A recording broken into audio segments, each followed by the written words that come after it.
Bonsoir à tous et bienvenue dans Choc du Monde, le magazine des crises et de la prospective internationale de TVL, magazine qui, je le rappelle, est devenu hebdomadaire. Je vous donne donc rendez-vous désormais tous les mardis soirs. Bref, c'est l'affaire de la fin de l'été, c'est qui révèle une confrontation titanesque entre les États et les nouveaux moyens d'expression ou de communication portés par les géants de la tech. L'arrestation le 24 août au soir et la mise en examen le 28 août de Pavel Durov, le génial fondateur de la messagerie cryptée Telegram, n'est pas qu'un simple fait divers.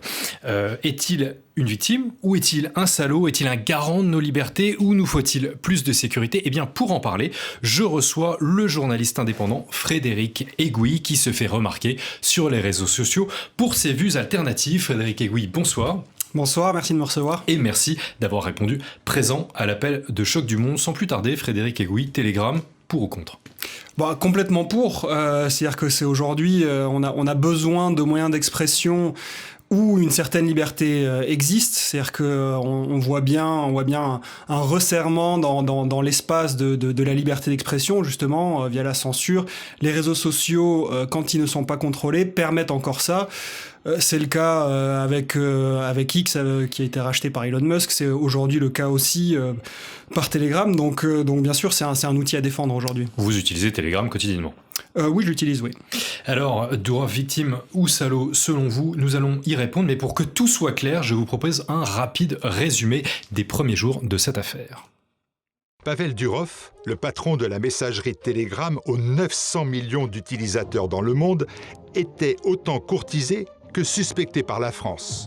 Arrêté le 24 août dernier à l'atterrissage de son jet privé au Bourget, il a été entendu par la justice française le 28 août et mis en examen. Il lui est reproché un refus de communiquer les informations nécessaires à l'identification de criminels. Ainsi, se voit-il accusé de complicité de diffusion d'images pédopornographiques, de blanchiment, d'escroquerie et de trafic de stupéfiants. Et, bien que libéré, il s'est vu imposer un cautionnement de 5 millions d'euros et une interdiction de quitter le territoire. Mais tout n'a pas l'air si simple. Selon le Wall Street Journal, Emmanuel Macron a déjeuné à plusieurs reprises avec Durov en 2018 pour lui proposer d'installer le siège de son application en France. Une offre déclinée par celui-ci, bien qu'il ait obtenu la nationalité française en 2021. Or, Durov a dans le même temps été ciblé par une opération des services français et saoudiens qui ont, toujours selon le Wall Street Journal, piraté son iPhone. La semaine dernière, selon Le Parisien, il aurait affirmé lors de sa garde à vue avoir contribué à déjouer des projets d'attentats et collaboré avec les services français avant les Jeux Olympiques de Paris. Durov aurait néanmoins déclaré avoir délibérément limité sa collaboration au seul cadre antiterroriste. De quoi mécontenter les enquêteurs, mais se voir aussi érigé en héros de la liberté de communication. Alors Frédéric Egouy, est-ce selon vous une affaire juridique, une affaire politique ou une affaire d'espionnage ? Alors un peu des trois, c'est-à-dire que donc on a bien vu, vous l'avez présenté le volet juridique. Donc on voit ce qui est reproché à Pavel Durov, ce qui lui est reproché pourrait être reproché en fait à n'importe quel géant de la tech. C'est-à-dire qu'aujourd'hui, si vous prenez Free, c'est le plus grand hébergeur de contenu pédopornographique au monde. Si vous prenez Instagram de Mark Zuckerberg, c'est l'endroit rêvé où se vendent les contenus pédopornographiques. C'est la plateforme, c'est une plateforme pour la vente de ces contenus-là. Donc, si vous voulez, ce qu'on reproche à Pavel Durov, officiellement en tout cas, donc vous l'avez dit effectivement, c'est de ne pas avoir suffisamment collaboré avec les autorités françaises, et deux, de ne pas avoir livré les clés de chiffrement de son application. Ça, c'est le reproche qu'on lui fait, mais il faut bien voir que c'est un reproche de façade. Parce que Pavel Durov a effectivement collaboré avec les autorités. Il a collaboré, il avait un service dédié donc sur son application, un canal dédié de communication avec les services de renseignement français, justement effectivement pour la lutte antiterroriste. Et donc aujourd'hui, on voit passer dans la presse pour essayer qui a toujours choisi son camp, c'est-à-dire qui est toujours du bon côté de la pièce, c'est-à-dire du côté des autorités françaises, qui est en train de lui reprocher effectivement son manque de coopération dans d'autres affaires, notamment ici des affaires sordides de pédopornographie, etc. Mais Pavel Durov, sa défense, c'est de dire oui, mais alors très bien, mais vous savez, nous on a 900 millions d'utilisateurs. Et donc effectivement, si on passe pas par les canaux dédiés, vos informations, vous n'êtes pas les seuls à nous faire à poser des réclamations, et donc elles peuvent effectivement passer à la trappe. Alors en fait, selon le Parisien, le dossier a pris de l'ampleur en février dernier, donc il y a 6 mois, alors que les policiers de l'Office des mineurs ont essuyé, je cite, plusieurs dizaines d'échecs à la suite de réquisitions adressées à Telegram, après avoir découvert, donc, comme vous le dites, des images pédocriminelles, je cite, insoutenables. Ce n'est pas rien quand même, je pense que vous la mettrez aisément, Frédéric. Mais nous avons aussi appris d'ailleurs, il y a 48 heures, que les autorités coréennes ouvraient une enquête contre Telegram pour diffusion de deepfakes pornographiques impliquant 60% de mineurs, etc. Pour que tout soit clair, ne faut-il pas lutter aussi contre ça ou enjoindre ces géants de la tech à les refuser? Non, mais évidemment, la question ne se pose pas. Maintenant, il faut bien voir comment lutter contre ça. Est-ce que vous considérez aujourd'hui que Facebook, que Mark Zuckerberg lutte suffisamment contre ça, ou est-ce que lui aussi mérite-t-il d'être arrêté par les autorités parce qu'il n'aurait pas fait suffisamment, parce que finalement, ces contenus-là s'échangent toujours sur ces plateformes, et sont les plateformes majeures, principales, où s'échangent ces contenus-là. Donc, si vous voulez, à mon sens, cette histoire-là témoigne plus d'autres choses. Donc quand vous posiez la question est-ce qu'elle est judiciaire ou politique, il y a évidemment derrière un volet éminemment politique, c'est-à-dire que Telegram aujourd'hui c'est une application qui est extrêmement importante, extrêmement influente dans la sphère d'influence justement du monde russe. Et elle importe beaucoup pour des services de renseignement notamment qui pourraient avoir des choses à faire là-bas. Vous pensez que c'est la cause, que c'est un enjeu géostratégique entre les États occidentaux et des puissances plus, en tout cas des intérêts qui sont plus liés à Moscou, à la Russie? C'est absolument évident. Si vous voyez le travail de la CIA, alors on va faire un petit historique de Telegram et de Pavel Durov. À la base, s'il a reçu la nationalité française, s'il était si bien perçu par les chancelleries occidentales, c'est qu'en 2013, donc il avait monté VKontakte, qui est un Facebook russe. Et sur VKontakte, au moment donc de Maïdan, donc de la révolution ukrainienne, le FSB lui a demandé des renseignements sur 2 groupes ukrainiens qui sont Patriot for Ukraine et Ukrainian Defense, enfin peu importe, deux groupes ukrainiens, et il a refusé de donner les informations relatives à ces groupes. Alors évidemment, on comprend très bien, maintenant qu'on a suivi Maïdan, etc., on comprend très bien pourquoi le FSB était aussi intéressé là-dessus.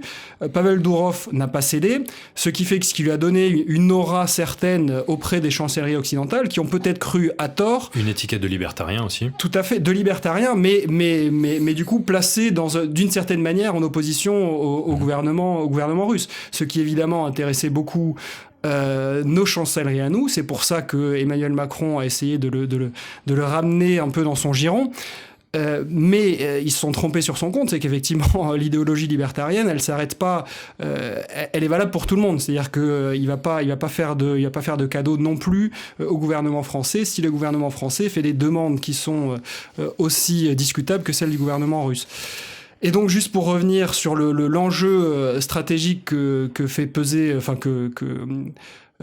dans lequel compte Telegram aujourd'hui dans le monde aujourd'hui, c'est pour dire que c'est un outil d'influence, et c'est un outil d'influence qui n'a pas de comparaison dans le monde aujourd'hui du monde russe. C'est-à-dire que si vous vous placez dans la peau de la CIA ou de n'importe quelle agence de renseignement américaine, avoir un pied dans cette plateforme-là, qui permet du coup dans laquelle tout le monde russe, c'est-à-dire que si vous allez dans les coins de Géorgie, de Moldavie, etc., dans tous les groupes d'opposition, de la même manière que sur VKontakte, vous aviez les groupes ukrainiens, vous avez les groupes d'opposition russes qui sont sur cette plateforme-là, et que évidemment ça intéresse beaucoup les agences de renseignement occidentales. Le Kremlin s'est dit, je cite, inquiet d'une potentielle persécution politique. Est-ce un tacle ou est-ce plus profond que ça?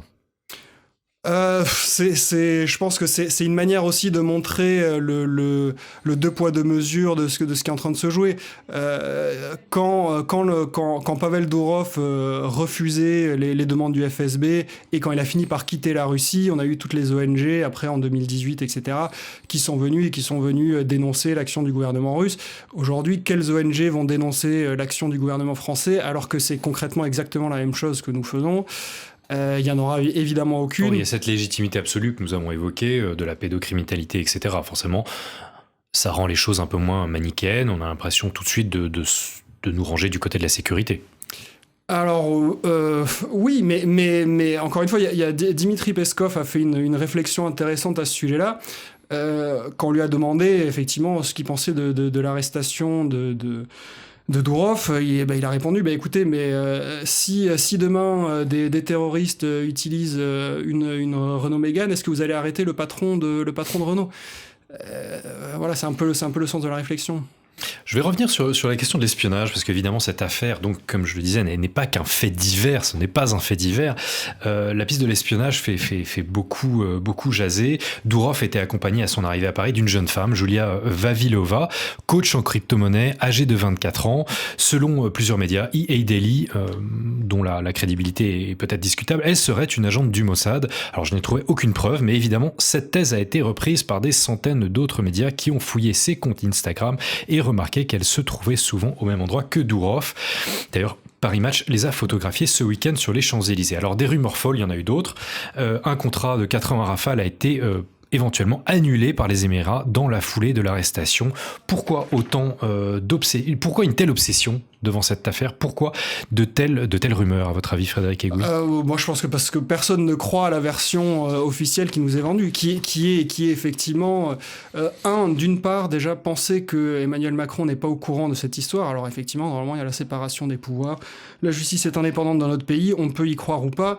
On imagine. Vous avez votre avis. Alors je rappelle justement que le Canard enchaîné a publié le lendemain ou le surlendemain de l'arrestation de Dourov que celui-ci avait déclaré aux enquêteurs avoir été attendu à l'Élysée pour dîner avec Emmanuel Macron. L'Élysée a évidemment nié et renvoyé ça à l'indépendance de la justice. Oui, tout à fait. Pavel Dourov, après lui-même, a dit qu'il avait contacté Xavier Niel, donc Xavier Niel, l'oligarque proche de Macron. Niel qui s'est refusé à tout commentaire. Effectivement, c'est sûr que là-dessus, on n'en sait trop rien, mais bon, la version officielle selon laquelle Emmanuel Macron, qui lui a accordé donc la nationalité il y a maintenant de ça 4 ans, et qui aujourd'hui ne serait pas au courant de son arrestation, c'est un peu imaginer, je sais pas, si demain Elon Musk ou Zuckerberg arrive et qu'on l'arrête en France, est-ce que vous pensez que Emmanuel Macron serait pas au courant? C'est peu probable, sachant que derrière, je reviens à ce que je disais tout à l'heure, c'est un enjeu, Telegram est un enjeu stratégique aujourd'hui, si vous voulez. C'est-à-dire que c'est le réseau d'influence de la sphère d'influence russe, donc sur lequel évidemment les agences de renseignement occidentales sont intéressées. Alors vous avez décrit Pavel Dourov comme un libertarien, donc qui est rebelle à toute forme d'autorité étatique.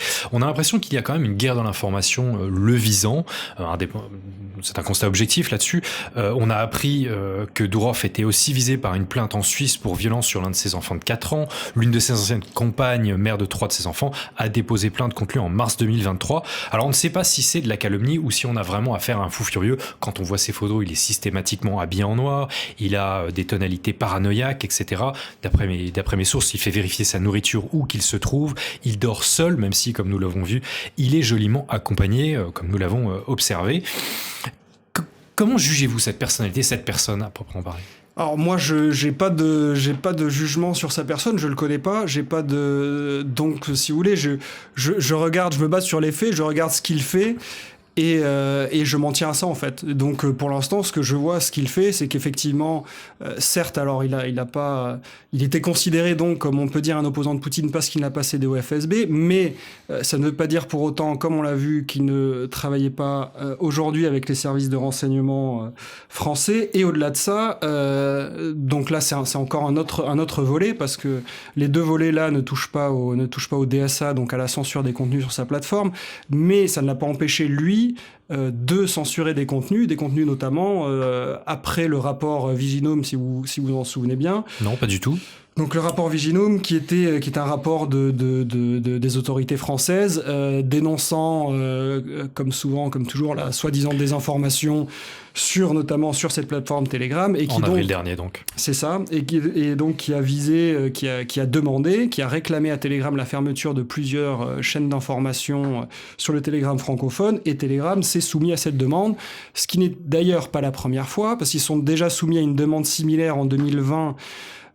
Au Brésil, la Cour suprême déjà, comme ils sont en train de le faire avec X en ce moment, la Cour suprême avait demandé la suppression de contenu, ils l'avaient fait.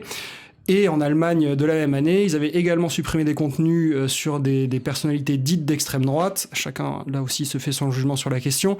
Et sur les contenus dits anti-vax, chacun se fera aussi son avis sur la question là-dessus. Donc, ces contenus-là avaient été supprimés par Telegram. C'est un reproche que vous faites à Durov. C'est un reproche, c'est un constat en tout cas, et donc c'est pas non plus le parangon de la liberté d'expression comme on peut le vendre. Vous pensez qu'il a eu le choix ?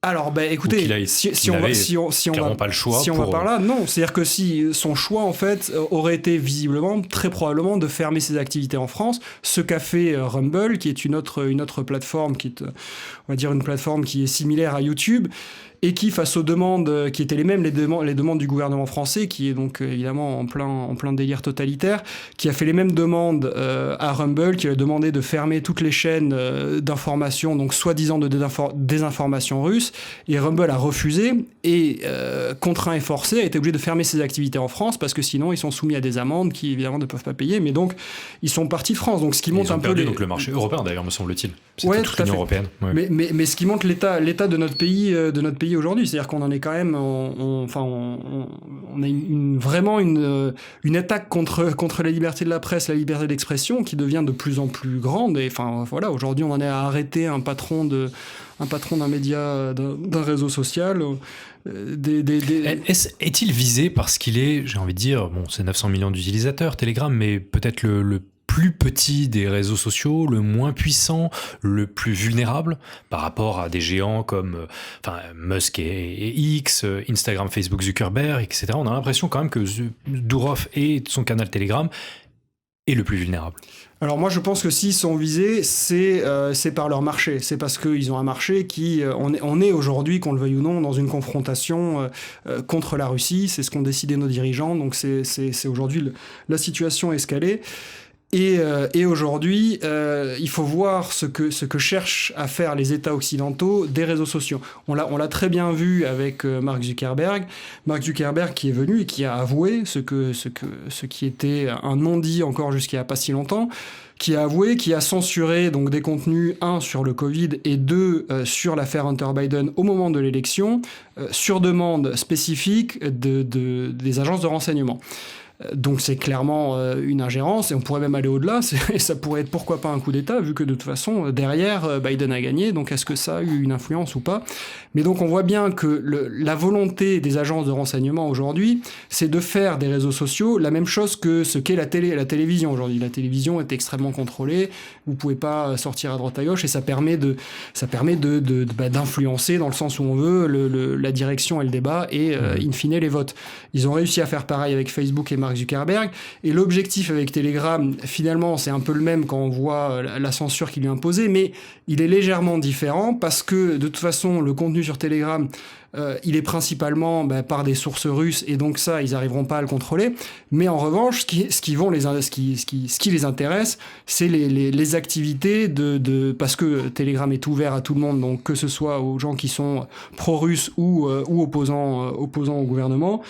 Et là, il y a une vraie marge de manœuvre, et c'est un terreau fertile pour les agences de renseignement occidentales. Alors justement, en parlant des agences et de la surveillance dont ils tous sont la cible, lors d'une interview en avril dernier accordée à Tucker Carlson, le journaliste conservateur américain, Durov avait regretté attirer l'attention du FBI. Il avait, je cite, déclaré « Des officiers ou des agents de cybersécurité ont tenté d'embaucher secrètement mon employé », donc un ingénieur, a-t-il donc révélé, ajoutant que ces agents avaient tenté de le persuader de modifier le code Telegram pour créer des portes dérobées. Voilà, c'est ça qui vous inquiète, c'est le fait qu'en fait les messageries cryptées ne le sont pas. Ben voilà, enfin en tout cas elles sont sous la menace. Aujourd'hui c'est évident qu'ils sont dans l'œil du cyclone, et c'est évident. Si vous regardez ce que font les agences de renseignement, encore une fois, je reviens ce sont des choses aujourd'hui qu'on sait sur Facebook, etc. Et évidemment qu'ils veulent faire la même chose sur Telegram, qui plus est dans un réseau qui est dans la sphère d'influence russe. C'est absolument évident. Et voilà, ça c'est Durov qui l'a dit lui-même. Mais on peut se poser la question, est-ce qu'aujourd'hui la France, qui est un État vassal des États-Unis, est-ce que cette procédure-là ne vise pas aussi un peu ça? Quand on demande les clés de chiffrement, finalement, pourquoi est-ce qu'on demande les clés de chiffrement? Faut-il changer de messagerie? Changerez-vous de messagerie. On va voir comment évolue la situation. C'est-à-dire que si Durov cède, effectivement, il faudra contraint et forcé changer de messagerie. Mais bon, s'il n'a pas cédé face au FSB, c'est pas dit qu'il cède face à Macron. Alors, bien sûr, cette attaque contre Pavel Durov n'est pas le premier coup de semonce contre les réseaux sociaux. Vous l'avez mentionné, Frédéric Egou, il y a un rapport de force entre les États ou l'Union européenne et ces nouveaux réseaux, ces nouveaux moyens de communication.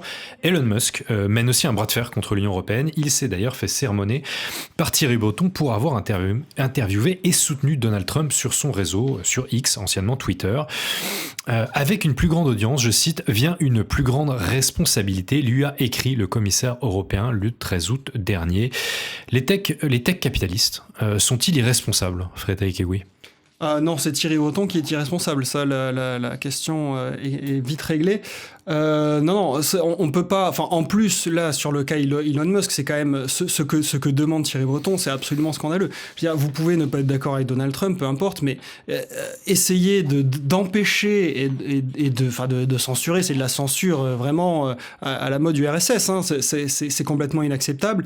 Et ça, je pense que sur X a pris une telle proportion aujourd'hui que ça va être très difficile. Ils auraient pu réussir si Jack Dorsey n'avait pas vendu à Elon Musk, parce que je vous rappelle que Donald Trump a été censuré sur X. C'est quand même incroyable quand on y pense. C'est-à-dire que le président des États-Unis a été censuré sur une des plateformes majeures un réseau social majeur. Et on en est arrivé à cette extrémité-là. Mais donc ça, c'est absolument inacceptable, c'est extrêmement dangereux. Et aujourd'hui, tout ce que fait l'Europe, de toute façon, tout va dans cette direction-là.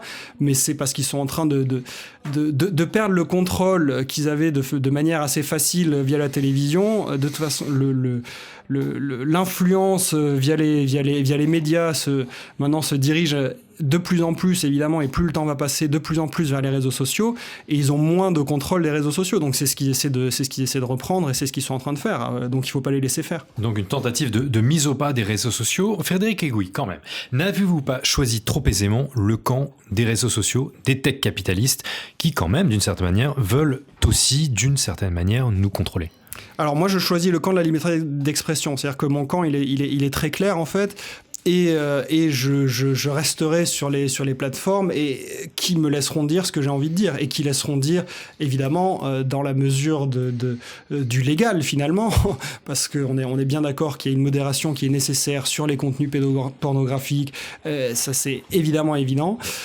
Mais sinon, c'est la seule. Aujourd'hui, les réseaux sociaux sont une vraie révolution, parce qu'ils permettent aujourd'hui c'est le dernier moyen d'expression qu'on a de plus en plus perdu, qu'on a complètement perdu dans les médias, où les médias aujourd'hui, les médias mainstream sont totalement contrôlés, et il est impossible d'avoir une voix différente de celle de la doxa, ce qui est possible encore d'avoir aujourd'hui sur les réseaux sociaux. Et c'est ça qu'ils essaient notamment de contrôler, entre autres. Une voix différente de la doxa sur les réseaux sociaux. Eh bien, Frédéric Egouy, ce sera le mot de la fin. Merci beaucoup d'avoir répondu présent à l'appel de Choc du Monde, le magazine des crises et de la prospective internationale de TVL. Merci à tous d'avoir suivi ce nouvel épisode. Je vous rappelle que je vous donne rendez-vous désormais chaque mardi soir. Merci encore, et surtout, n'oubliez pas de commenter et de partager cette émission. Bonne soirée à tous.